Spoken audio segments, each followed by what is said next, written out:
You're gonna hear the dogs crying. Cut it up with Megan here soon enough.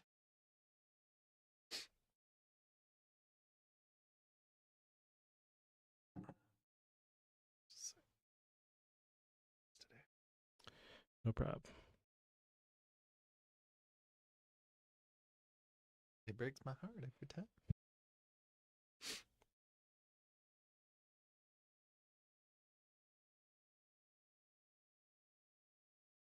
Are you working now? I think so.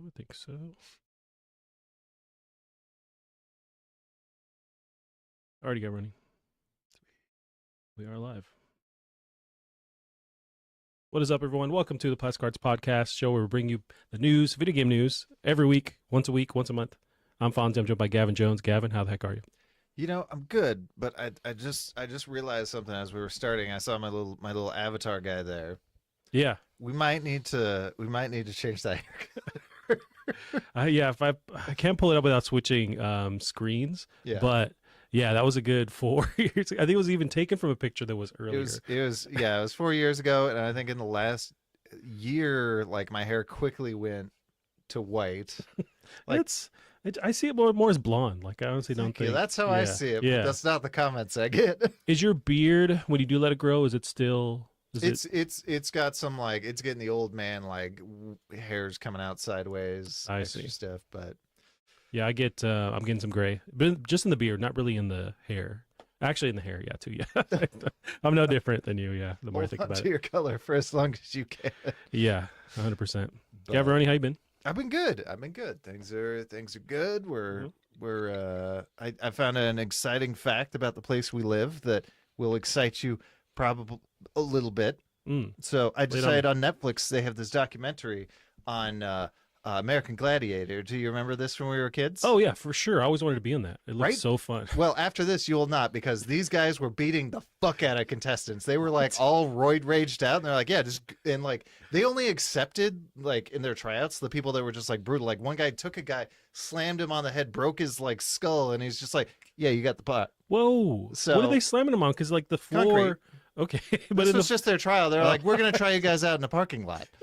Meg says, Megan, for you to scoot your mic closer a little bit. Closer? Yeah. Oh God, I thought I was being too loud. But the very first gladiator, I forget his original name, but later named Gemini. That sounds familiar. Yeah, he was one of the original guys, and he helped pick out all the other gladiators. And his like first line in the documentary is like, "Yeah, so I'm originally from this tiny little town called Yakima." No, that's like, awesome. Yes. It makes me so happy. Although there's then the stock footage they show of Yakima is some completely different town. Oh, of course. Which they're close enough, desert or whatever. Yeah. Wait, so there's a doc on Netflix that covers? Yes. Yeah, I forget what it's called. It might be on Hulu, but I'm pretty sure it was on Netflix. It's just called America, the doc. I feel like that's what it was. I forget what it was called. It was like Circus of Chaos or something like that. So anyway, so that little fact, something about it just made my week. So that's how I'm doing. I'm doing American Gladiator good. How you doing, Fonzie? That's our claim to fame, is that we have one person that was on American Gladiator. In 1992. Cooper Cup? No, fuck them. We got Gemini. So God, these outfits are so. Oh yeah, the tights. See, they had the not foam, but they had mats. And so when I'm like, tell me about these tryouts, or I'm like, oh, but it's safe, quote unquote. But it seems like they're doing it in parking lots when they're trying out for the. Yeah, there was like basically no safety in this. Like Makes sense. It was interesting, and I guess a lot of the gladiators' favorite parts is like, because most people they just knock them down, they wouldn't get back up. Yeah. But when people wanted to like get in fights with them, I'm like, oh, we got a scrapper. This is awesome. Let's go. Also, I'm twice your size. Yeah. So there's this stuff which like the actual platform thing seems hard to beat one of these gladiators, but there was also, I want to say it's like towards the end of the competition where they're shooting stuff at you. Apparently that was at the beginning. Oh, okay. I that was my favorite part. Yeah. That's all I wanted to just do. Like trying to dodge it, and they have like the cool plexiglass over the thing. They're just this turret gun that shoots Nerf balls or whatever. Yeah. Yeah. That hair, man. Yeah. I think that was, they called him Malibu. And he was a bodybuilder, but he also like wasn't very good at this. They said he couldn't take a hit very well. Okay. So awesome. But yeah. I'm about to watch this, Kevin. It's all right. Oh God, it's so. Oh, we bring it back. It's so 90 or yeah, it was 90s, It was right? 90s. It might have started late 80s. It was earlier than I thought. Yeah, I'm sure it ran for a while. Maybe we got, I don't even think we got reruns. I'm sure it was still happening in the early 90s. But I remember Yeah. watching this in the morning on like weekends as a kid. Yeah. Just be like, this is so dope. And then like our equivalent was sort of like Guts for Nickelodeon, if you remember that. Yeah. Not as as awesome as this, but yeah, Guts is cool. No, it was more like this mixed with what you call There's like Legends of Hidden Temple or yes, yeah. So what would you do? There's different Nickelodeon competitions. What's the one where like yeah, you got the families. It was like what if what's the one with Steve Harvey? Oh, Family Feud. Yeah, what if Family Feud but with boogers and physical challenges? Yeah. You got a physical challenge. Which merge that with Family Feud and have Steve Harvey on that show. Yeah. And that's We'll just gold. bring it back. I think people would want that show. Like Yeah, there's a cool it's not a doc, it's like a YouTube vid going down the history of Nickelodeon shows when they were filmed. oh, awesome. And how it was a big deal with that studio they were at. Was it Universal Studios? That sounds right. And they had a deal where they could shoot there, or for them to shoot there, they had to make sure that there was like stuff that was filmed live. So a lot of the shows they made were because of the fact that they needed a live audience, because that was a deal they had with whatever studio. That's smart. That's Universal smart. Studios, so they would bring in people and be able to see them like taping shows and whatnot. Yeah. And a lot of times they had nothing to film, but they had to just like fake something so that like people coming through, because they would pay tickets to go watch Right. this. But it was just really cool, and I love that era of Nickelodeon. It was awesome. That was the best. Bring it back. I'm gonna start training for American Gladiator. So when it comes back, I'll be ready to go. Or we need to do Are You Afraid in the Dark, but this time by What, M. Night Jordan Shyamalan? Peele. Oh, damn. It's still got to be really terrible, like Canadian production companies though, that are also doing like Goosebumps at the same time.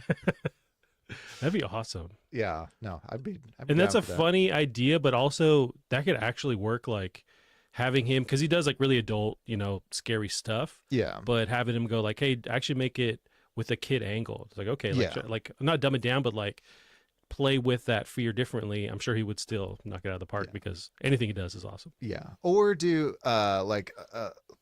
kind of like have it be for adults, but like it's making fun of these like horror styles while still being a really good example Sure. of said thing. Yep. While I eat my McDonald's adult meal or whatever the thing is called. Yeah. There was they brought back Goosebumps. We watched that not too long ago. Oh, the movie. Yeah, I think we're telling you about it, but it's like a With- series with Justin Long, Jordan Yeah, Long. yeah. It's dope. It was good. Yeah. It looked a little spooky for my taste. And it's little not. spooky. I guarantee you, it is not too spooky No? for you. No, you'll be all right, Gavin. You know what? Another spooky Disney one though, not that spooky, but the new Haunted Mansion wasn't half bad. Yeah, Megan watched it. I think came out on the end, like the tail of it when she was done. But yeah, she liked it too. Yeah. It made no. I tend to catch these movies when she's watching them at the end. They make literally no goddamn sense. That's probably one of the worst ones to come in at the Yeah. end. So It's like a crystal and what's her face? That she's like, I think she starts off as just like a severed head or whatever on a table, but then she gets a body at some point. Oh, I forgot about that. Sigourney Weaver, I think, plays it. What? Okay. Somebody. It was someone well-known. famous. Yeah, I don't yeah. remember it being the Weave, but it could have been the Weave. It could have been the Weave. I think it was. That's awesome. Well, what you been up to? What you been playing? What you been watching? Anything A crazy? whole lot of nothing, man. Been playing some stuff. I did try Pal World. Oh, that's Pals. right. You told me. Yeah. So how your feelings? It's I think exactly what you'd expect. I knew it wasn't going to be my jam. Okay. Where's my B-roll that I had ready to go? Here we go. It's not my jam, but it's survival. It's survival crafting stuff. You have Pokemon there that are just kind of cute, but you can decide to just beat the shit out of them at any point. Did you eat any of them? I didn't know you. I'm not surprised that you can. I'm assuming you can. I don't know. Have you seen the like butchering them animation? No, I've just like beaten them with sticks, basically. Can you look up Pal World butchering animation? So you can also, because you Jesus. can capture humans in your pal balls or whatever they're called. Right. You can then they become your pals. You can also butcher humans. Whoa. Yeah. So there you go. That's the butchering animation, which is amazing. Oh, he's butchering a human. So they're pixelating them. Okay, but you nicely just disappear into the Yeah. void. Okay. Yeah. So that's terrific. So you Yikes. didn't take part in cannibalism. No, I didn't even know you could. That is one aspect that I love because this isn't tied. I mean, it's directly influenced by Pokemon, right? Sure. Obviously, there's like legal stuff. It was big drama like this whole past 2 weeks, but it's like definitely gives you Pokemon vibes. But because of that, I guess I assume it has that same kind of family oriented like spin on it, but it doesn't. It's like whatever these creators want to do. There's guns, and so when I think of, I didn't even think that you could butcher these Pokemon or eat yourself or eat another Pokemon. Right. That's wild, and so I do like that exists. You Yeah. know, like we covered this game a while ago, where it was maybe like 2 years ago when they showed the initial trailer, and it's Yeah. like, this is bonkers. I'm glad this exists. And then now that it's here, it's like I'm not going to play it any more than the 2 hours or whatever I spent, but I'm glad that it's a thing and Yeah. that people are making this. And truly bonkers. I can't believe. Now, here's the thing. So I typically don't play these survival crafting games. I assume you haven't played like Ark or anything like that. I've dabbled. I've tried it, Oh, but you it have? never Okay. lasts. But beyond Minecraft, that's the only kind of So that's crafting. what I was going to bring up. Do you now need Pokemon in your Minecraft and also guns? No. Okay. For Minecraft, the heart of it for me is the building and just like the fun of building my house and then looking for resources and then the risk reward of like going into caves and stuff. It's creepy. I like that. And there are animal, NPCs in Minecraft. They've added more over the past 10 years or whatever. And they're cool, but they're just like, to me, they just make that world feel more alive. Right. And not like I need to, but you can make farms, you can use them for stuff, you can ride them now. So I don't need this in my Minecraft, but even this, like the building isn't, I would say, as extensive as Minecraft, like where you can dig into the world and make whatever you want. Right. It seems more Fortnite-y or like Ark, but it was very janky. So I tried this that first weekend it came out.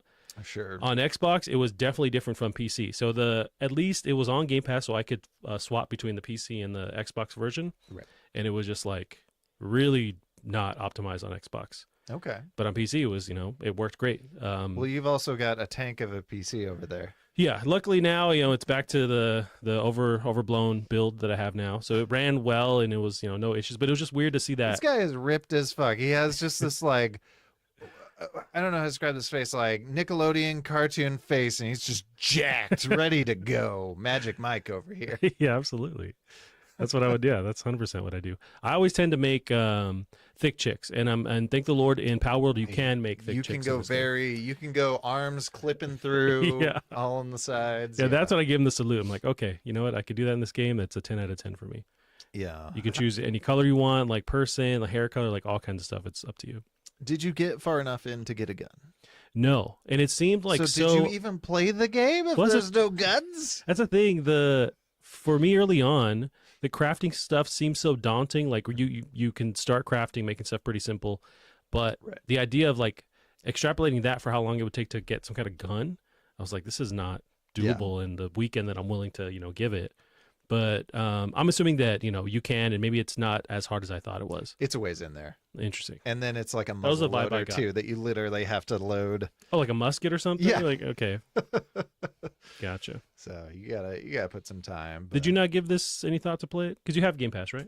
Yeah, but I was busy all weekend, and then I'd have to do it on my PC, and I don't know. I just had to free up.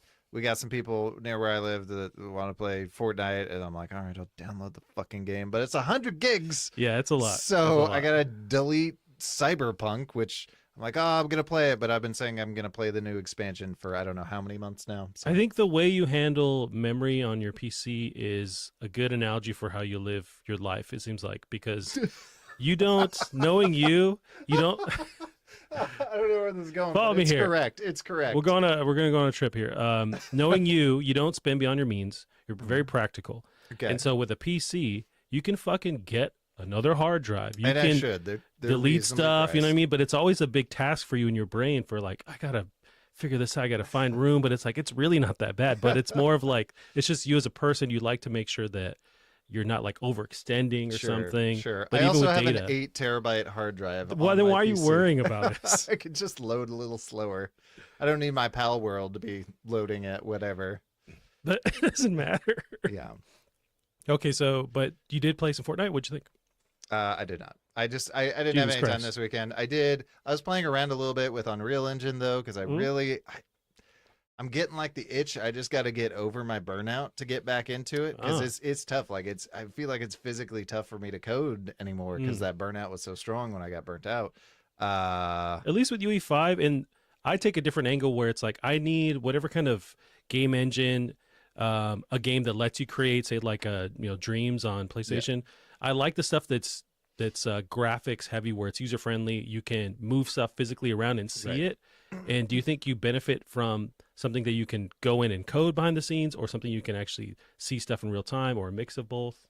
When it comes to creating, I don't think I necessarily benefit or not, because now is such a good time if you want to get into making games and you don't know how to program, or I should say code, because when you're using those visual, like I assume you've seen Unreal's visual scripting language. I dipped in for a very short amount of time. Forget what it's called, but that is programming. It's not coding, but it is programming. Gotcha. And so that's not my style. For me, that is way harder to read, especially when it becomes spaghetti style. It's way harder to parse, whereas when your code becomes spaghetti code, it's still hard to read. Explain spaghetti code to me.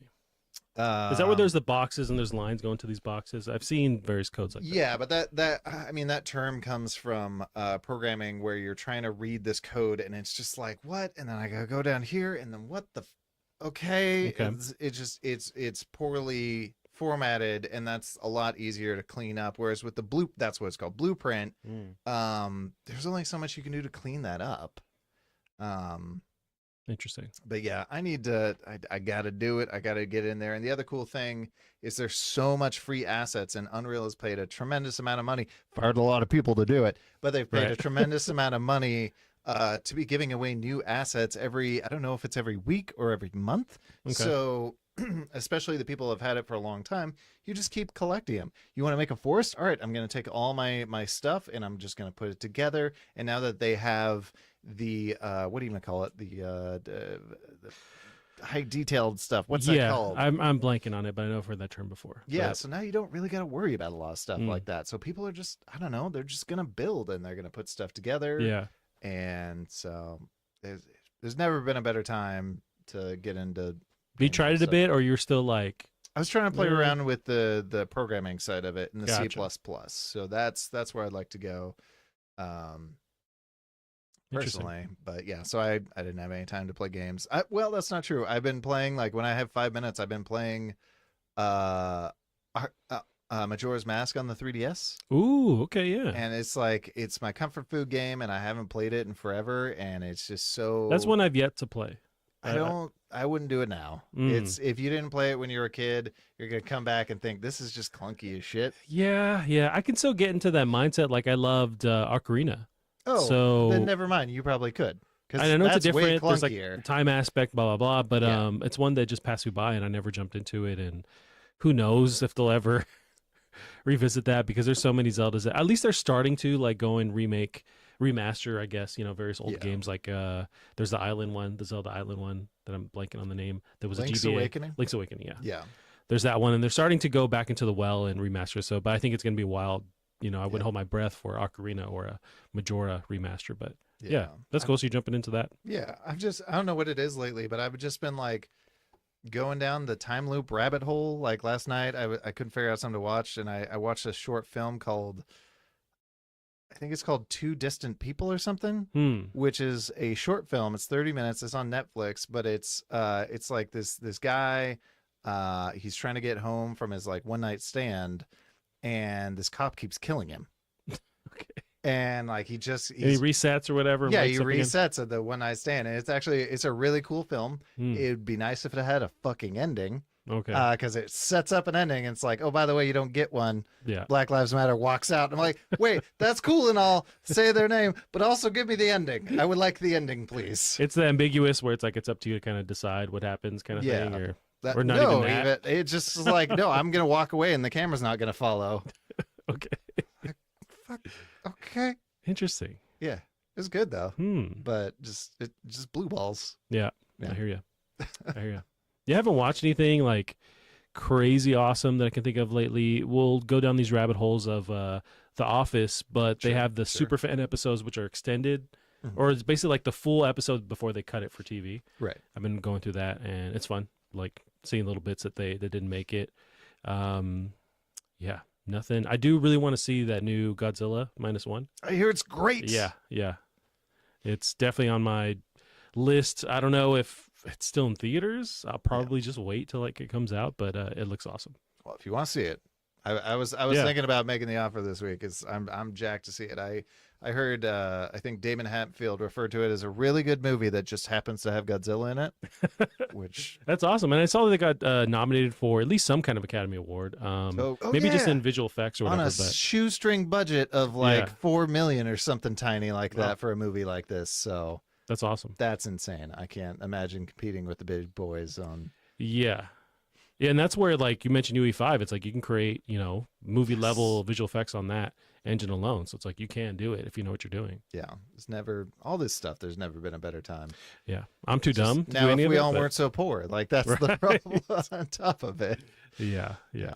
But should we get into the news? Yeah, we missed a good couple of time frames Sure. on some of the news. We'll jump into Was it a good time frame? Because I feel like it was like 1,001 layoffs in that. It was time. bad. We'll start with some of the layoffs. I don't have the thing pulled up here. There was, just to jump on the layoffs, today there was a big one from I want to say Ubisoft. This was Embracer Group. So they own Eidos. They laid off 97 employees. And what's also tough with this is that that studio was working on a new Deus Ex game. Right. So it was 2 years in development. It got canceled. Did you ever play the Deus Ex series at all? I played. So when they made the last two, I played. I can never keep their titles straight. Yeah, there's like Mankind Divided. There's something else. And then Human Revolution. Yeah. And I played the first one most of the way through. of the newer like redos of it. and they're really cool. Yeah, it's cool. The gameplay kind of sucks. Like you get into a firefight and you just don't want to be there. Yeah. But That's exactly how I feel. The little bit that I played of one of the newer ones, yeah, it wasn't there for me. But I know Yeah. people love this series a lot. Yeah, and I've been meaning to play the one following up because it's a lot of that. I think this is Mankind. I'm So this not is sure. Mankind Divided. That we're looking at that footage. Not sure, but I know the second one is a lot prettier looking. Yeah, And it polishes up a lot of those mechanics, and I think most of it takes place within a small area of Prague, and that's really cool. I like small gameplay spaces and Right. kind of doing that stuff. And like you could kill a shopkeeper, and then when you come back to that area later that day, that shop is closed for the rest of the Ooh. game. interesting. Like that's awesome. Okay, I think this is the first one, but I'm not positive. And like we're looking at footage. I remember a lot of mechanics and stuff that kind of like went over my head. But I know that if I stuck with it, it'd make more sense. But sometimes right all at once, it just turns me off when there's like all this stuff that can happen. I will say though, these games have the best hacking mechanic in any video game I've played. Because while it's abstract, it's still just like, I don't know, you got a timer thing, and you're trying to anti-hack this other thing, and they're coming for you. So you're trying to defeat their antivirus wall. I think that was Is really anti-hacking locking the door? Well, no. Isn't that the opposite of? I'm probably the wrong word. Oh, I see. Gotcha. But like, I thought that's what they were referencing it. yeah, it's like you're hacking into a thing, they're trying to get you, and you're Interesting. like trying Like to the firewall. You're trying to slow them down. You can't stop them from getting you. You can slow them down so you can finish what you're doing first. Gotcha. And that's pretty cool. But yeah, it's really sad to see this. There's also the big one. Xbox laid off. Microsoft laid off that like did happen 1,900 while people. Yeah. Yeah. That's insane. So. There's a thing I didn't pull up, but it was circulating on Twitter, and people were quantifying the data. So like the first month in 2024, there's been it's like 5,000 at that point, 5,600 layoffs in the games industry. When the year before there was around 10,000. So we're already halfway through what they did last year in the first month of this year, which is insane. Yeah, I read an interesting article on NPR, and there's a lot of reasons why this is happening. Sure. Most of them are shit. But one thing they kind of pointed out is when these layoffs start happening, they kind of make it a little bit like when a bunch of them happen, they make it a little bit okay. You can sneak in your mass layoff, and people aren't just going to be mad at you. They're like, oh, it's a big problem. So that's true. It's like, okay, maybe if they had plans for like end of the month, next month, and they're like, just do it now. Yeah. To get into this more larger debate that people will have versus like just singling out the various devs or studios rather. But yeah. So yeah, it's really shitty. Or something I thought was interesting is this one fella from Nintendo Life pointing out that Japan doesn't have this problem. because there you They have just put you in a corner room that has no view or whatever. Like, don't they have the different structure of how they demote you? Right. So, well, part of it is like either A, you have to have a reason to fire someone, and then B, the government makes you have to try something else before you just mass lay off people for stuff. So if your company's losing money, top executives got to take a pay cut. So that's probably what happened with Nintendo when Iwata and a lot of those people took pay cuts. Legally, they might have had to have done that. Was it the Wii U when they did a public thing, and it was and it's so different, like a stark contrast from like what happened in America. They won't, actually apologize. Right, but these companies still do their layoffs in America because that doesn't apply to a Nintendo of America, Sony of any of these people. So, but Japan, but they also have these employees, like they're pointing out, like some of the employees that worked on Nintendo Wonder or Mario Wonder worked on the original Mario.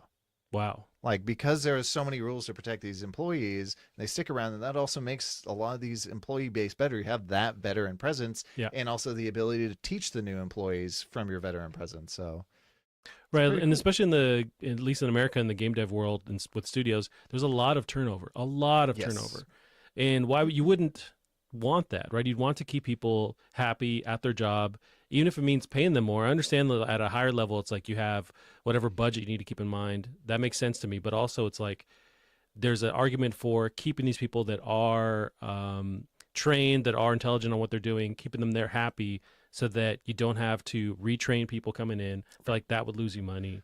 I just don't understand and it goes over my head. I'm not a businessman. I have no idea how it works. But it's just like, why is it happening? I think there's a I don't know who said it, but it's just like every game is a miracle that it gets made, and as things get more complicated, it's becoming more and more of a miracle. Like you see that with Suicide Squad, where 10 years? How the fuck that thing even get out the door? Yeah. And you bring that argument up or bring that point up, and I can see where, when I think of Rocksteady, and people have been beating this to death online lately, you have their core Batman games that really like revolutionize combat. People love them. They're adored.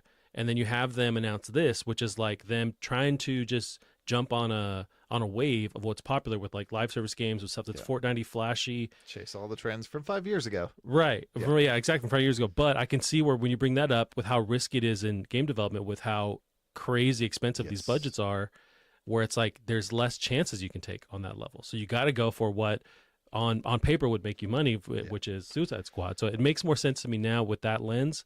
But looking at what they've done before, it's like, well, why would you make this? Like, why wouldn't you go for something that's like that when people love it? And I assume you made money doing that too. Yeah.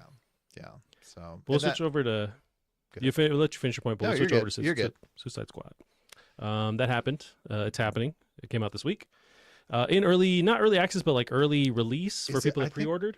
Well, I think so it is early release, but I think they may have actually used the word early access, or maybe I could be wrong. It'd be smart if they did. Yeah. But it seems like it's, this is the game you're getting if you wait till Friday when it officially comes out. There was drama over the past couple weeks with different outlets not getting review codes. The big one was IGN. They were vocal on it. And so what I found interesting was, just picking that apart, was in the comments. So IGN revealed that they had asked WB directly and they denied them. Right. But a lot of outlets, I don't think any really got. Yeah. So, but the way they did word it made it sound personal. Right. And so there could be some like, they are taking it personally kind of thing in that tweet. But usually it doesn't bode well for games that don't have review access beforehand, but it's not always the case. Like somebody pointed out the Doom 2016. Bethesda does not give out games. And Bethesda has like a blanket thing, which is fine, but it seems like for Hogwarts and other games, they've let outlets play it early. So it's like, it's weird to pick and choose. So that just like gave people bad vibes. Oh, WB did, really? Okay. Yeah. And then, but also tied with that was, since IGN was the big one talking about it, people in the comments seem to roast them. And I guess I didn't realize, but online, everyone hates IGN. I grew up with them being like a pretty like positive like outlet to look at, and I trust them. I still do. But online, people are just like, that's what you get for covering them negatively, which is going back to previews that were like a couple weeks ago. Yeah. And I'm just like, now became a protest where I'm going to buy this game now just because you don't like it. But I'm like, that doesn't help you. That helps whatever entity that owns WB. It's like, that's only protecting them if you buy this thing blindly. These outlets are, in theory, trying to give you an idea of what the game's going to be, which is why they want to play it before you to tell you what they think. Yeah, unfortunately, people on the internet are just the worst. And it's true. Like, I don't know if you've ever gone to the comment section on any IGN review ever. Yeah. The worst. Yeah, I'm always like, why are you guys here then? What Yeah. are we doing? The top comment will always just be the number. Yeah. And then it's like, or like, oh, but you gave whatever game, Yeah. 5 out of 10, or it's like, okay, what do you, why do you still go to this outlet then? But people Yeah. just love to just talk shit.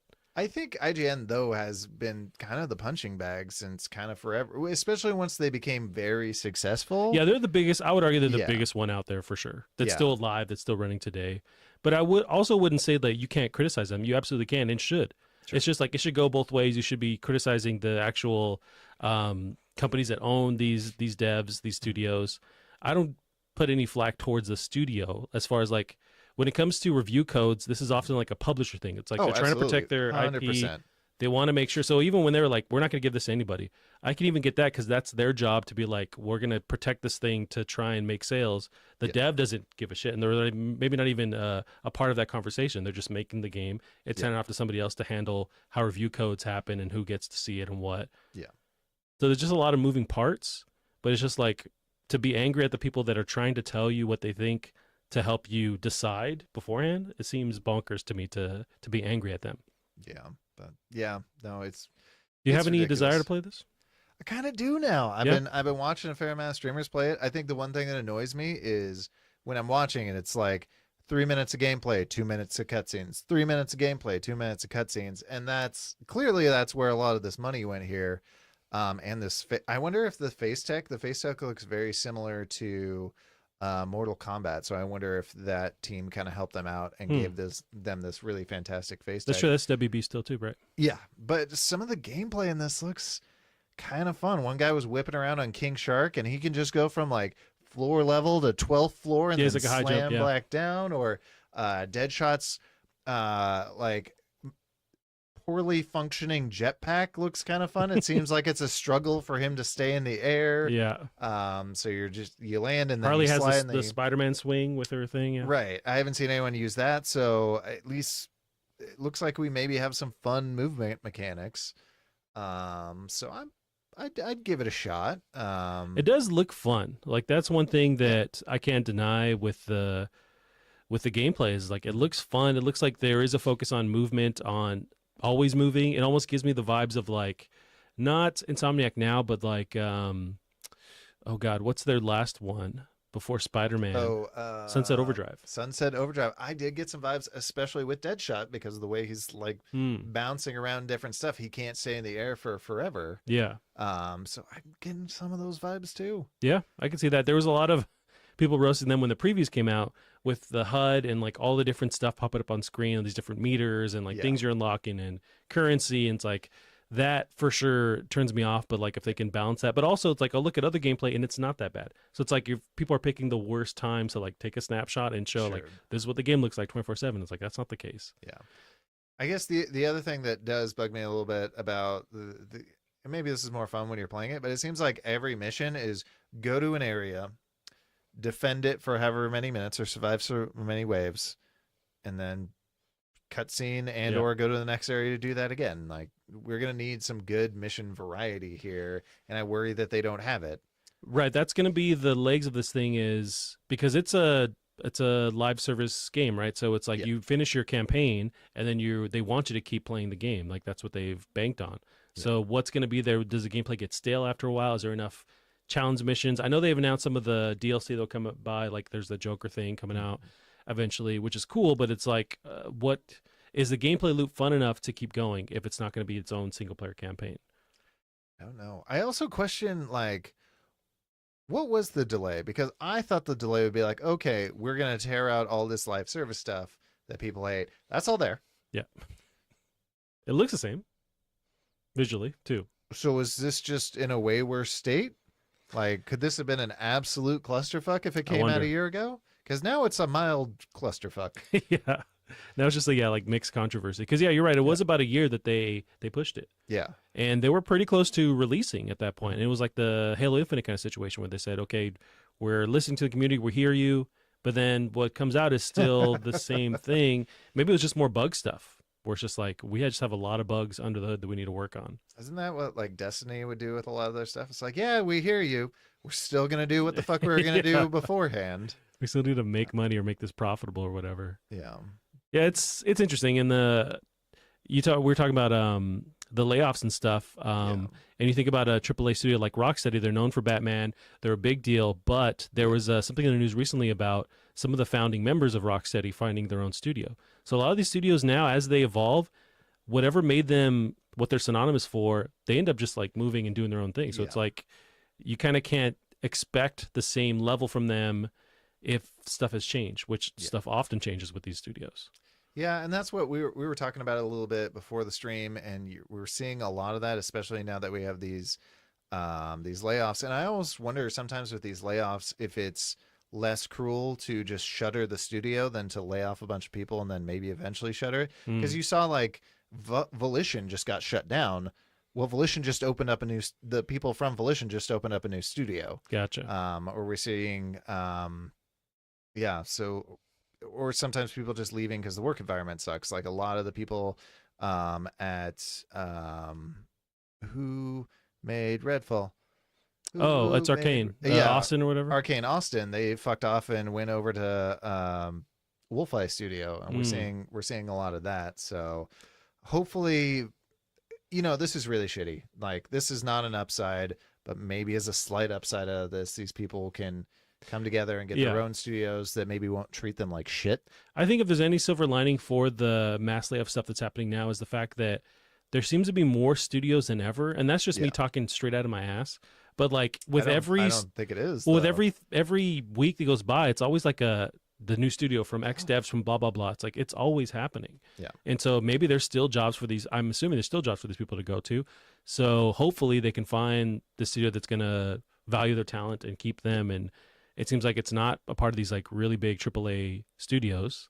It's going to be the smaller stuff, but that's good. That's so positive. It's a way for these people to go elsewhere and still work on stuff that they care about. Yeah.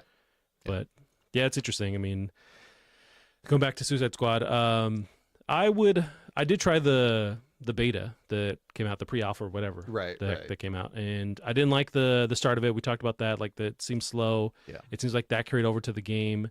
For what you're saying from watching streams. But once you get the hang of the movement per character, that did seem fun. I'm one of the weirdos that would love a single player experience, and you can play it like that. They did drive that home. The guy I was watching and he seemed to be really enjoying it. I guess here's the other thing, because how do you feel about looter shooters? Because this is 100% a looter shooter. Interesting. And I know you play Destiny. So I know. Yeah, although even with Destiny, I played that single player, just finished the campaign, and maybe kept going a little bit longer, but I was out. And that's just stuff beyond that doesn't call out to me. Sure. But with the term looter shooter, if you throw in like something like Borderlands, I'm cool with that. Really? Okay. But that's also something where I don't have to rely on a party. I'm looking for what is your overarching story, the thing that you want to funnel me through. I want to play that. Yeah. And then beyond that, I don't want to keep grinding to like find whatever new weapons or gear if that story is complete. I just kind of tap out after that. I guess that's the thing with Borderlands though, is like you don't have to grind ever. You can just go through like a single player story. And find stuff, find guns. There's the vending machines. Naturally find a better gun as you go. So I could see that being, it's basically Halo, but with Diablo mixed in. That's cool. Yeah, and I lean more that direction versus something like this, where it's like they want to keep you playing this thing indefinitely, and they want the loop to also be like, what can you unlock? What kind of gear, different stuff can you have?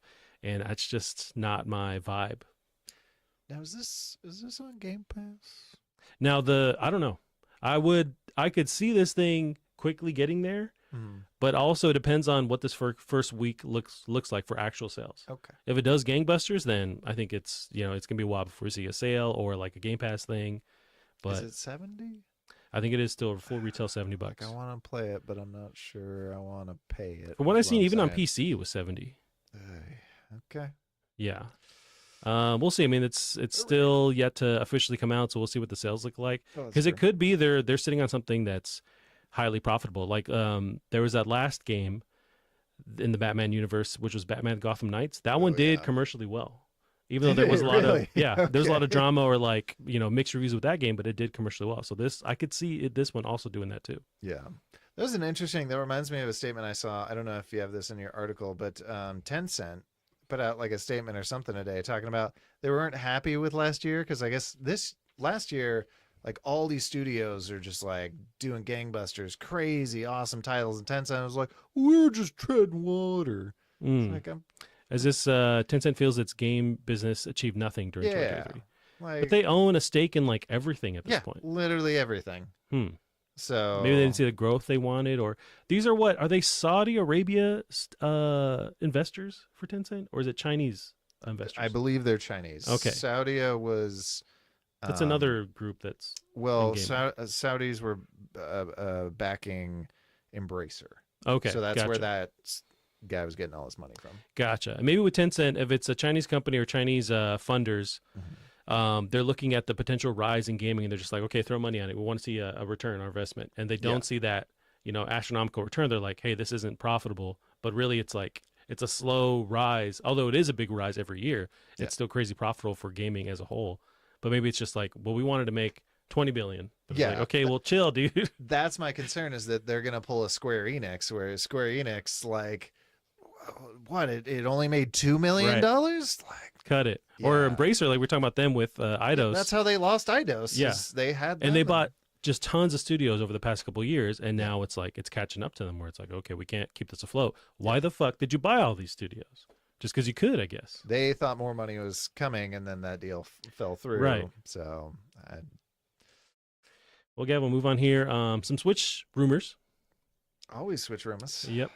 Is interesting though with a lot of these Switch rumors, like somebody will say it. It's not even leaking it at this point. Like a bunch of people are just like, yeah, it's got an 8-inch LCD screen, and then everyone's like, yeah, that's it. Yeah. That's how desperate we are, or at least like gaming outlets are for news with the Switch. Yeah. But yeah, so the scuttlebutt the past couple weeks was the Switch 2 reportedly has an 8-inch LCD screen, and people are picking apart the fact it's not OLED, it's LCD.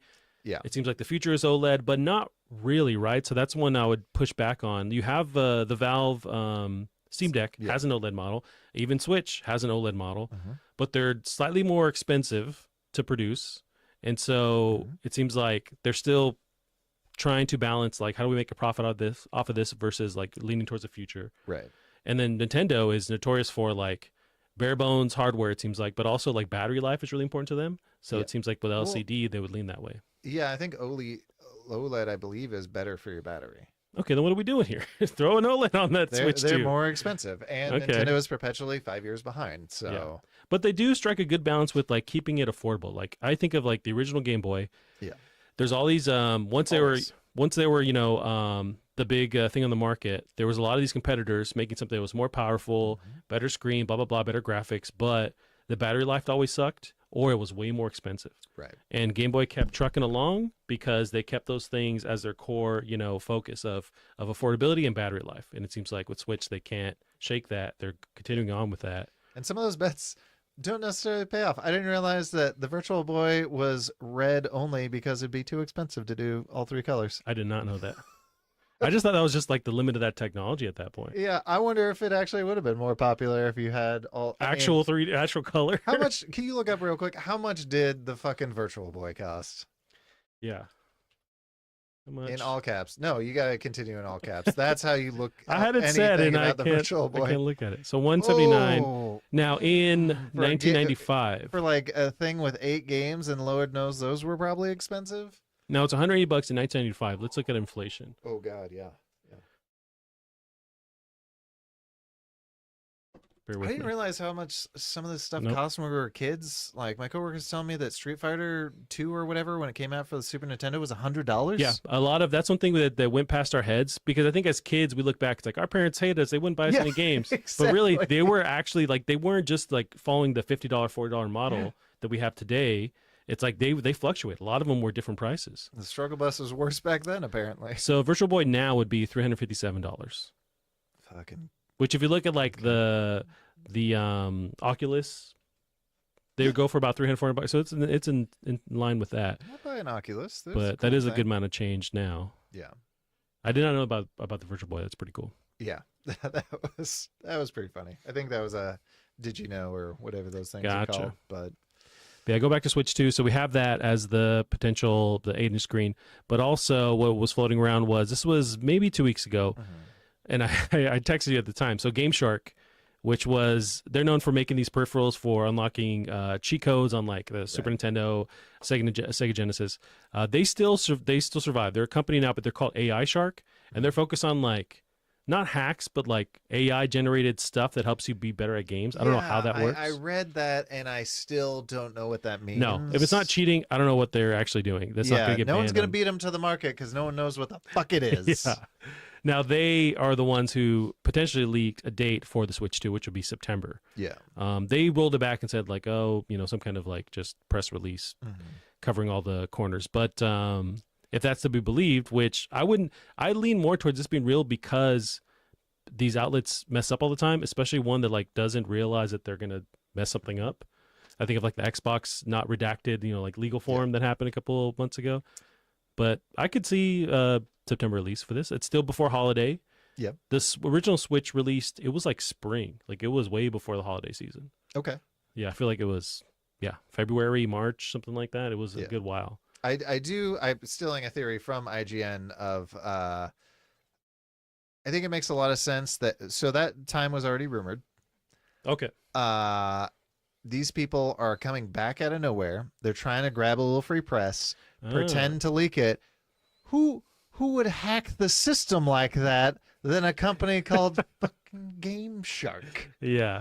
You're onto something here. It's very much in their character. I'm totally on that. Brandam says in the chat the Virtual Boy would give people a headache, and yes, it That's did. what I heard. Did you ever use one I've talked to Brandon about it in the past. The only time I got to play it was at various stores, so like Sears, they'd have the kiosk where you could try it, and I remember being like, you have to like kind of focus on it and like, yeah, I guess it's cool, I can see stuff, but then you just walk away. It wasn't like I have to buy this, I have to convince somebody to like buy it for me. It was just neat. I don't know. I was thinking about the Virtual Boy the other day, and like these games that like parents didn't buy back in the day. So like, you ever wish you could just go back in time and be like, don't buy that. You don't need Astro's bowling lanes for the N64 with your Christmas money. Go anything, something else, please. You can travel back in time, but the only ability you have is just telling you not to buy the whatever thing. Exactly. This is how I would use. Could I fix my life? Yes, but by buying the correct video games. Mine is not even buying a game; it's renting. The game where did you ever rent a game that actually ruined your childhood? Basically, it's still burning my brain. It's like a weekend where it was me and my uncle renting a game. We were taken to, it wasn't even Blockbuster, it was like whatever store that would let you rent games to. Okay. Supermarket. But it was Where's Mario? And it was for the Super Nintendo. Do you mean Mario is missing? Mario's missing. Oh, yeah, absolutely. Yeah. That's childhood record. Yeah, and it's one where it's like, we're looking through and it's like, I've never heard of this Mario game, but it's Mario. That's cool. And this is back when you just have the cover. Yeah. And not even like, it's like a, just a grocery store where they have, the back of it doesn't have the actual game. It's just no information. It's just the front. Yeah. And so not even a disclaimer saying what it is. It's just where Mario's missing. I'm like, okay. But it's like a learning sim adventure thing. You play as Luigi. Yeah. So Mario's literally missing. Even if you weren't Luigi, that game is garbage. Yeah.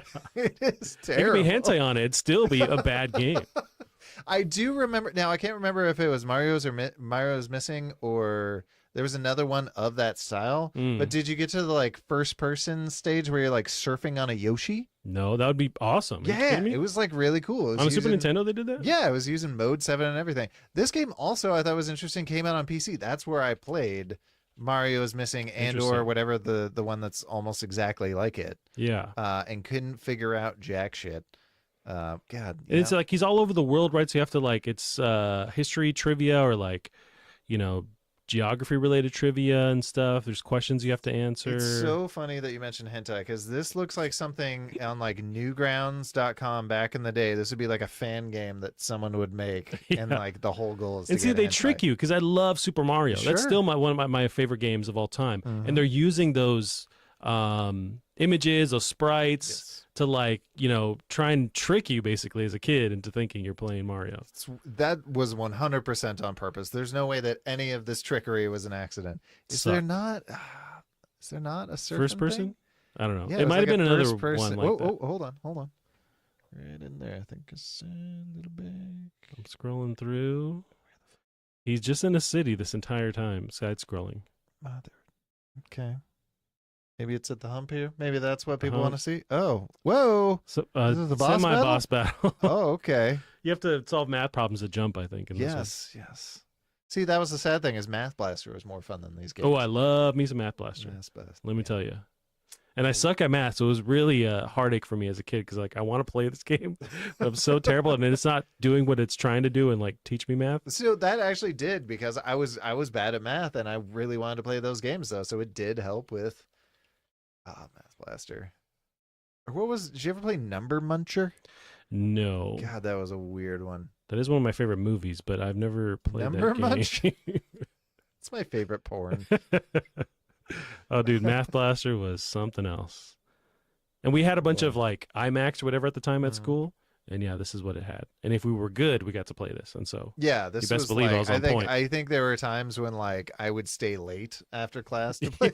Like a true, that's when you know, like, oh, this is a freaking nerd here. Yeah, that's yeah. Yeah, I don't know what this has to do with math. I think at this point you're just clicking the garbage, but there was math involved for sure. Okay, maybe we're playing on. Oh, okay. That might have been your. The clicking is your reward for solving the math, basically. Okay. Yeah, Math Blasters. Oh, this is yeah. Bring back Math Blasters. Oh, these kids would riot if they had to play this on Switch. There's no way this series still exists, but it should. Brandam says Number Muncher was a good game. So this is a real thing? Number Muncher, it was like, I played it on like a very old Mac. I think it was on my black and white Mac. We get a virus for searching Number Muncher on my computer. Actually. Is this what it looks like? So I'm not even sure if we're. You know the funny thing? I think he showed up in. I could be wrong, but I think he showed up in Wreck-It Ralph. Oh really? I think so. That'd be cool. But yeah, he's. This though? Yeah, I don't even remember what you were doing, and I had to. I couldn't. I was very young. So my sister had to play this for me because I couldn't figure out how to do it. Multiples of 2. Okay. So you just even numbers then. Oh, I would kill it now if I played Number Muncher. Troggle. Why does it say Troggle on the side? Oh yeah, this guy who I like as a kid, I was always thinking was like a demon version of who's the purple guy from McDonald's? Yeah, Grimace. Yeah, it's like Demon Grimace. He's like the white trash version or whatever. He's like missing teeth, smoking meth. Yeah. I need a like Tax Muncher or Rent Muncher. Something that explains like actual adult things to me. We need to actually do Tax Muncher. Yeah, it does your taxes and you're playing the game. Yeah, there we go. No, I'm down for that. But it's different because if like you go to jail in the game, you go to jail for real. Yeah, there's real repercussions. You get swatted for real. Oh man! All right, well, that's awesome. I don't even know what started this conversation. Who knows, Gavin? Too many rabbit holes. This was interesting. I don't know if you caught this. There we go. Yeah, Switch 2 confirms coming. This was interesting. Cliff Blazinski was in the news again recently, just from this comment on Gears of War. Oh, okay. So I pulled this up. He tweeted, and I thought I'd like to get your reaction on that. I haven't thought about him in so long. So he's been doing a lot of stuff. He's so he does not really doing a lot of game dev stuff lately, but he's writing books. He's out on the internet still. But he talked about how no one's really approached him. This is a long tweet from him, but long story short, no one's approached him for any kind of Gears of War advice or any like interpretation. Like, hey, where would you take this this series? What would you do with it? Right. Would you want to be on board as like some kind of just person behind the scenes? And he mentions like it'd be smart with where Gears of War was, with bringing Cliff Blazinski back on just as a name, like, hey, he's helping us, write the story, or as an advisor. He's mentioned they've done nothing over that for the past 10 years and nothing recently. And it seems like the way to go with Gears would be to some kind of reboot. People love the recent ones. Sure. Yeah. But like some kind of spiritual reboot would be good. He's not been approached about that at all. And he's kind of bummed, but he's mentioned how he's just he's at peace with that. It's not happening. Sure. But when you look back at Gears, do you think I would agree with him. It's like, I'd love to see him back as some kind of advisor on that Gears of War series. But do you want them to just keep going in this new direction, go back some kind of reboot thing? I mean, I could see why they'd be a little hesitant. Didn't his studio that he formed put out Yes. No, I'm not saying like he's handling the development stuff. I'm saying like as far as like, hey, we want to get back to whatever core vibe of Gears. Would you be on as some kind of input? And then we can when we end up advertising the game, it's like we have you out talking about it. They always do this with like the Terminator franchise, where they have James Cameron. They always have him like they ask him like, what do you think about this new one? And like you can tell when they pay him enough because he's like, oh, it's great. Like I'm on some kind of advisor. They're going in a great direction, like something like that, where it's like it's helping them to advertise the game or the movie rather. So the mistake you're kind of making is that very early on the game industry, at least in America, very much didn't want names on stuff. We wanted everyone replaceable. You're getting too big. We're going to get rid of you. We're going to put somebody new in there because then we had to pay you more. Sure. If you're a big name, like, yeah, you see these in Japan, but they came out very early on with a lot of stuff. So we have what? We have Sid Meier. Yeah. Nintendo guy, Mario guy. But I'm talking American studios here. Oh, okay. Yeah, true. Well, the first ones I think of are like Kojima, whatever. I can't think of the Who's the Mario guy. Rainbow Six guy? Tom Clancy. Yeah. But he's at the mid. Tom Clancy doesn't do shit for this. Yeah. They put his name on it and send him a check. True. So that's what these big. God, this game looks so fucking good. Yeah, we're looking at the actual, not remaster. They did some kind of up-res version for the Xbox. Right. But, and I guess with the Gears of War franchise, do you think fans even care about Cliff anymore if they think about him? I don't think so. Like, but I grew up like this was dope, and this wasn't that long ago. Where it's like I still remember who Cliff Bleszinski is. I remember these core 3 Gears of War games and how special they were, and they were just like weird and different. Yeah. Where his name still has value to me. Like, but I guess if they're going forward, does that value still stay there? But is it because they haven't tried to keep that there, or they're just trying to make something else? I also don't know how many Gears of War games he even worked on. I would say the first. Trilogy? I think the first 3 at least, and I'm pretty sure after that it wasn't. He wasn't involved. Yeah. My concern about Gears is it. And I like Gears. I think Gears is very good, but it does kind of feel like a dinosaur. It does. It's a fun dinosaur. Yeah. But dinosaurs. And I like it. And it's but it's a dinosaur that's not even that old. No, but I don't feel.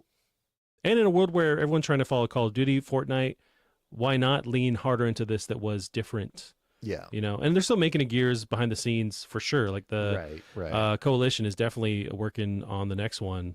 Not officially. I mean, they did put out like an image saying like we're working on something. Yeah, which is nice because I feel bad for the Coalition in the sense of they've felt like a Microsoft support studio. They brought them in like, hey, your tech's not very good. We're gonna bring in the Coalition. You don't understand Unreal 5? These guys literally know everything about it. So they've been doing a lot of the support role, and I imagine that's not as satisfying as getting to make your own game. So I think they are dedicated to Gears. It seems like it's like a Gear studio now. Yeah, so it'd be nice if they kind of got to do their own thing. But yeah, I don't know. I also worry that it's going to have like its Halo Infinite moment. I don't know when the next time we're going to see a Halo game. And they've said, I thought Halo Infinite was going to be, this is the platform and we're going to be playing Halo. That's what it was advertised as. Right. We're going to keep adding story content to this, not just multiplayer. And that's not it anymore. No. So my concern would be they put out a subpar Gears. It doesn't do the sales numbers, and Microsoft gets, because they've been treating, what is it, 343 that does Halo?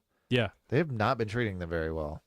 No, it's although it's two things at once, where it's like they're also excelling at the multiplayer. Like they turned it around. Yeah, that community is there. They're still hungry for content. They're still making more updates to multiplayer maps and whatnot. So it's like they excelled there, but it's almost like it was too after the fact, where people just kind of wrote them off. Sure, and that community shrunk, but it was still there. Yeah. So it's a bummer. And you're right. Halo Infinite was kind of geared as something that was going to be continuous story wise. There was something, I didn't pull it up, but it was in the news a couple weeks ago. Or was it last week? That there was a Halo Battle Royale that was worked on and it was canceled. And I don't know if wanted this for so long. Yeah. There was a time, if you remember, we got together and watched a Xbox E3 back when it was like still like, hey, this is our E3 thing. And they had all these, this was maybe 2019, 2020. Okay. They had all these, they had 100 Xboxes and TVs on stage. Okay. Remember this? And they didn't do anything with it. But at the time, it was like, oh, this is to show off. Because this is also when Fortnite was hot, still is hot. But like, it would seem like, oh, this is them getting ready to announce, like, and everyone's playing this on stage. We're playing Halo Battle Royale. Nothing happened. They had 100 fucking screens on stage with Xboxes for nothing. But that doesn't surprise me. No, but that made me think like, oh, okay, this is finally happening. Nope. And so you hear that they were working on it, but maybe it was in a really bad state, or they think there's no value in that franchise anymore, or we're not for Battle Royale. They're going to steer towards whatever the next direction is. That could be. I mean, a lot of these genres, once they sort of calcify, they can be impossible to crack into. Fortnite got in there super early and also stole a lot of stuff from PUBG. You look at like League of Legends and Dota 2.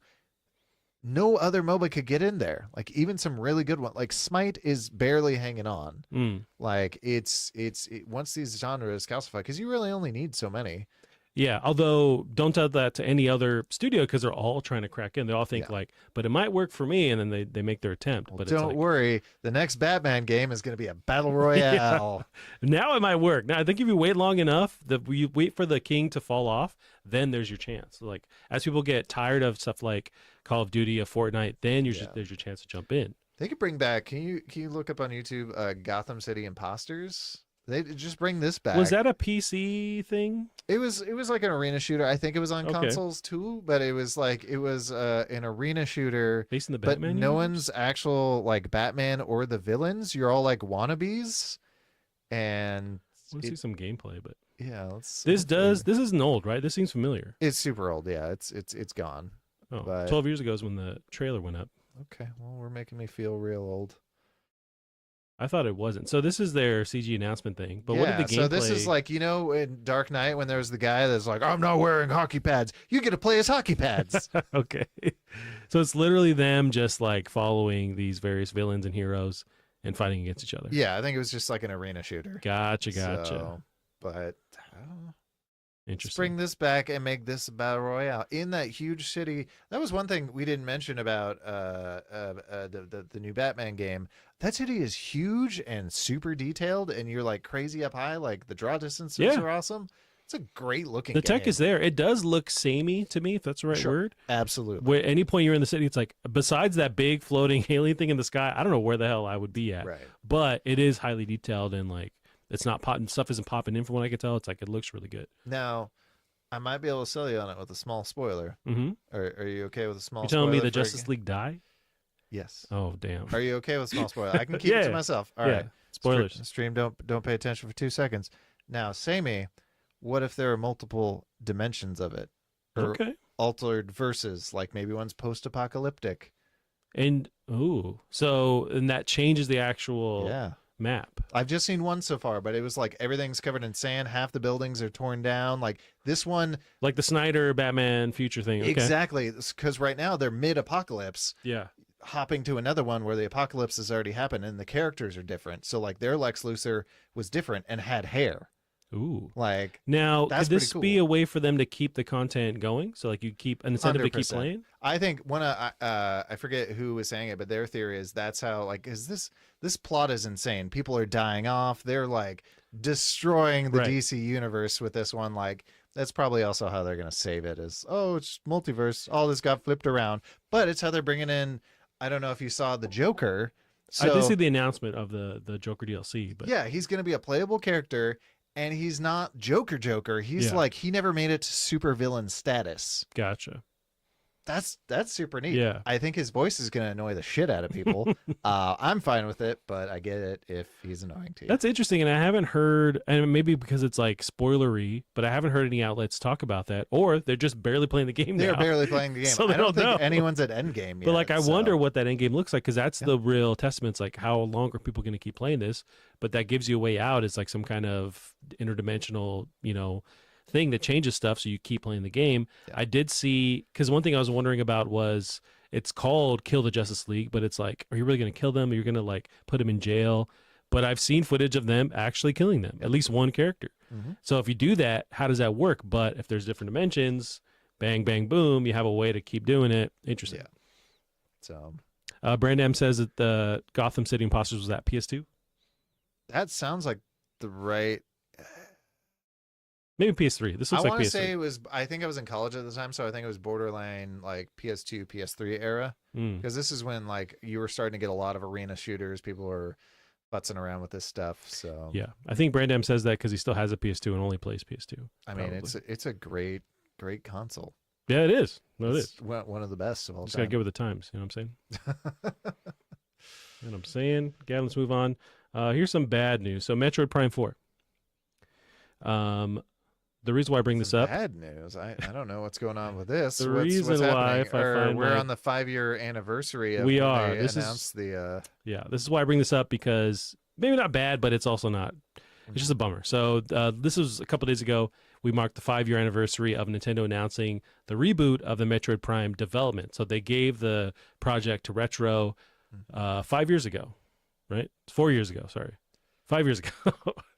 And it's been 5 years since we've heard anything. Now, we are on the cusp of Switch 2. It's definitely, I would say I'm betting $5. 100%. It's launching this year, right? Do you think that even though we've been media blackout on a Metroid update, do you think maybe we see this at Switch 2 announcement or sometime soon that it's launching for Switch 2? They're skipping Switch. It's coming to Switch 2. Yeah, that's Because 5 years, and they're working on it. They haven't said that they stopped or that they had to reboot again.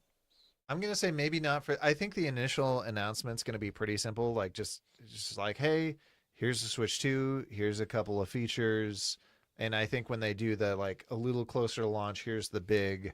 They gotta do a teaser roll push. of like no info, but here's some footage or like CG stuff. You just see like a Samus or something reflecting with RTX and around. Dude, the neckbeards will just like explode on the internet if you Yeah. show them a teaser trailer of Metroid 4 on Switch 2. I really wonder, like, with some of the technology that's going to be in here, and we don't know for sure. We think it's going to maybe have some RTX cores or whatever they're called. Maybe, but even CUDA that cores. that also died a little bit because there was potential was showed off. Not to cut you off, it was potential Switch 2 hardware was shown off at GDC, and that they're showing off ray tracing abilities with whatever RTX stuff. Right. But it seems like after that, outlets were saying that maybe that was nixed and they were just focusing on other stuff. But who knows? Sure. But I'd be curious if they do get that technology, and then it's there. People are pretty sure they're gonna have like an M.2, some sort of really You fast have loading. to feel Jesus by now. What franchises might they bring back? Like I've heard a suggestion of Wave Race with that fantastic RTX water, which I don't know if I've seen. Yeah, there's definitely games that have done that. RTX Water, but yeah, that could be dope. Literally anything they could do. They've got a lot of franchises. Maybe we get some Kid Icarus back, although that was typically what's his name, the Smash Bros guy. Oh, okay, I forget his name. Yeah, I don't know. Gotcha. Yeah, I think that's more of like that's always the dream scenario. It's like we're bringing this back and that back, and then the reality is never that. Pulling a Sega, wasn't that Sega that just announced? They just literally did that, but yeah, that's just that's an outlier. Yeah. But with Nintendo, I don't see that. But I do see. I would love for them to go the route that every other first party's doing, or like PlayStation, Xbox, where they're remastering stuff that isn't even old enough to be remastered. But like, give us Tears of the Breath of the Wild.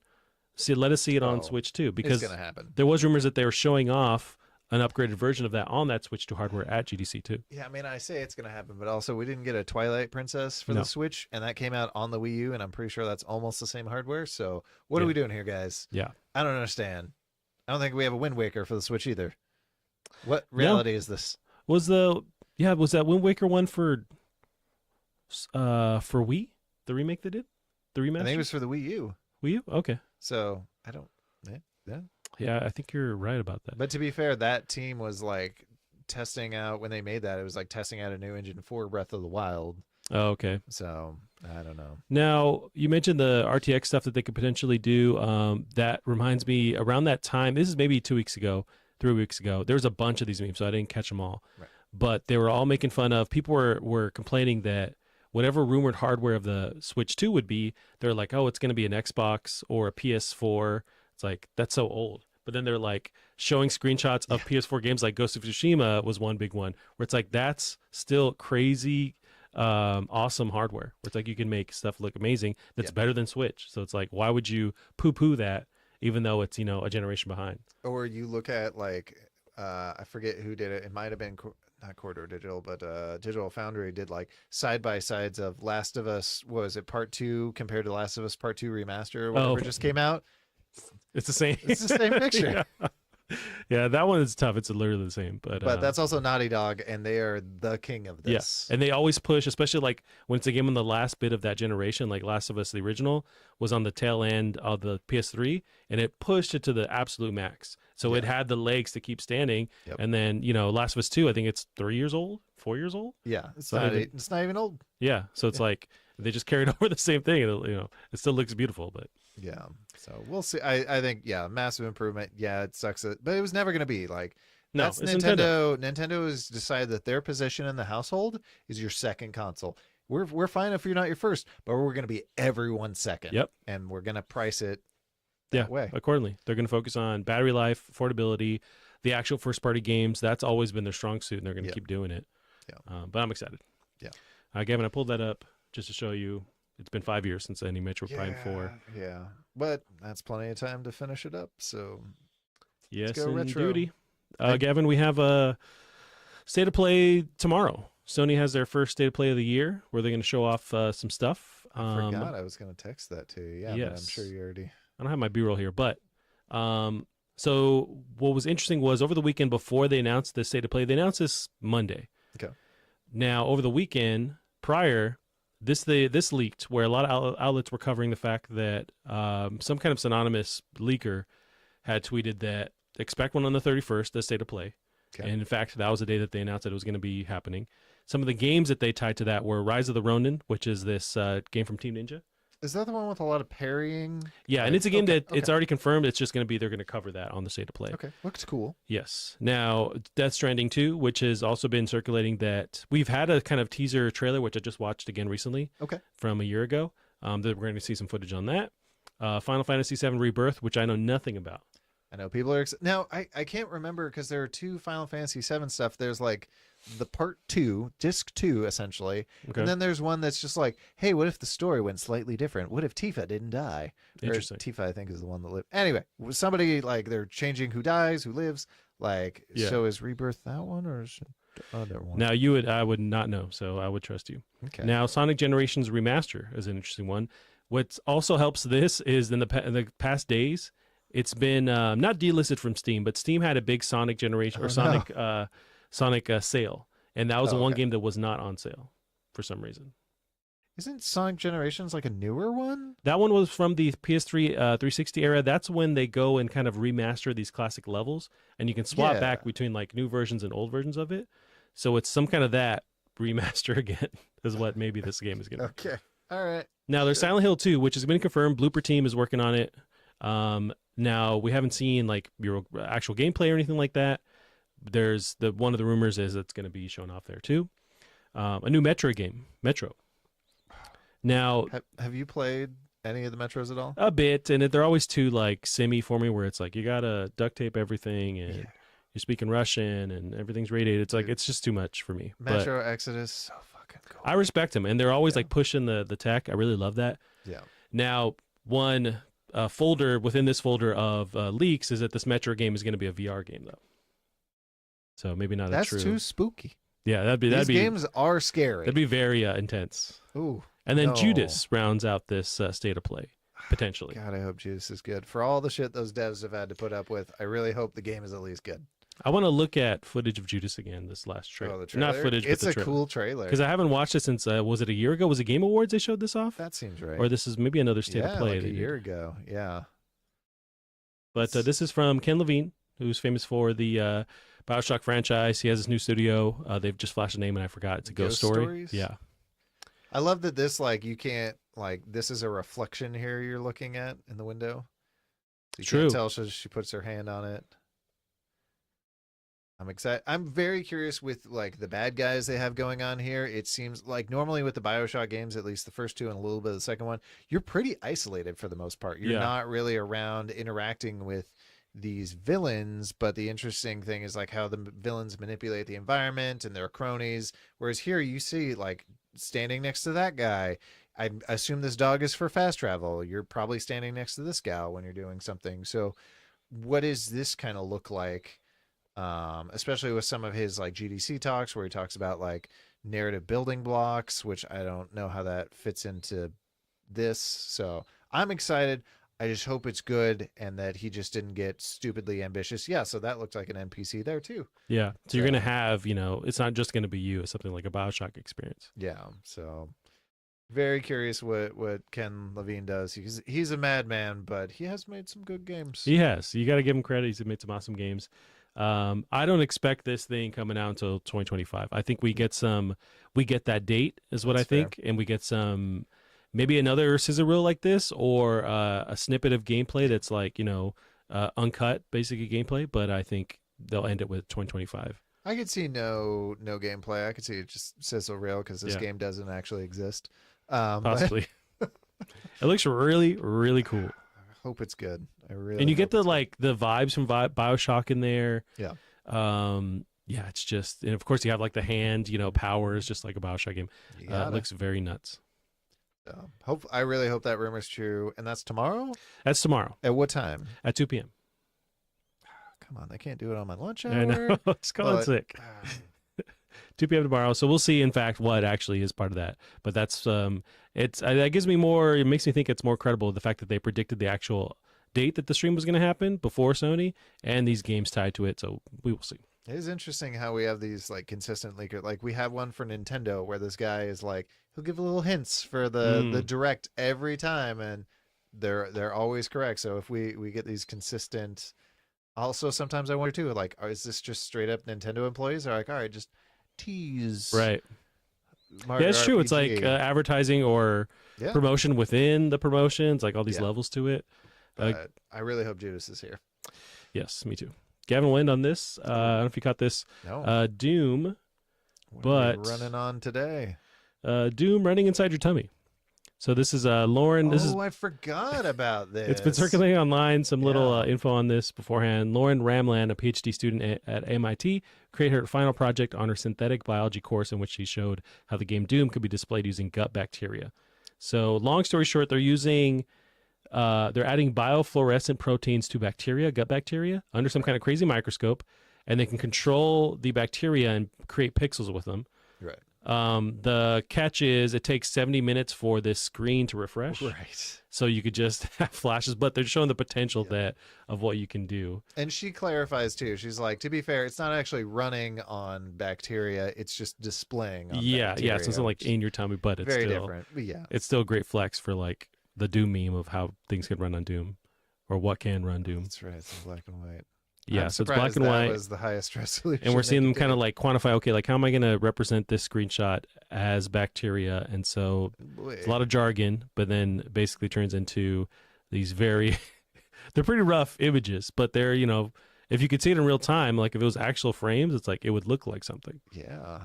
4,000 times speed. Oh my God. Yeah. Yeah, because it's like 70 minutes before it refreshes. So it starts out as black and white and then maybe gets some grays in there? I think it's just that. There isn't a lot because the entire YouTube video, which is from her account, shows just the process of thinking about it, of planning it out, and then seeing if it's possible, and then going through, and then the end result of what can be done. She was using, looks like E. coli to do that, which some chicken. Yeah, well, my girlfriend was talking about it because we use, I guess, E. coli for everything because like they're ridiculously studied and we can, I think, modify them. So like a lot of medicines, like they modify the E. coli to just poop out medicine. Whoa. So which on its own, E. coli is bad for you, right? Yes. But it's the best like blank point to then just make something else out of it. I guess. That's wild. So very, very dangerous, but also very, I mean, I assume they would be, if you were eating those E. coli, I assume still bad for you. Yeah. Or new diet trend that could happen. But eat their poop. That at least makes some of the things I hear more credible when you hear of these like crazy facilities that are legit, that store very dangerous diseases and whatnot. And I always think like, why the hell would you do that?